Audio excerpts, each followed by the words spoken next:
Hello, this is your July reading. It's Cancer season and a little bit of the Leo season towards the end of July. So to Cancer and Leo, shout out and happy birthday to you guys.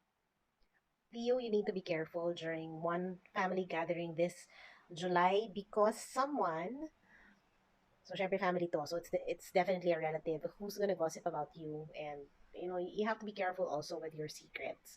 Even if they are family, they can say things about you. Okay, so ingat-ingat lang.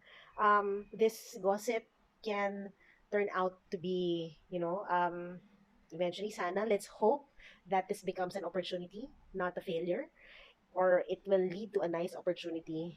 And let's hope na hindi siya maging something na parang i-regret mo, na sinasabi mo, kinukwento mo about you sa mga, affairs that you've been having privately.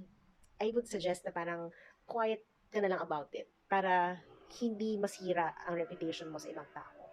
Okay? So this has been your reading for the month of July. Comment below, subscribe, hit the notification bell, follow me on TikTok and on YouTube. And if there are videos that you feel might help you, feel free to browse my channel here. And I'll see you in my next video. Bye!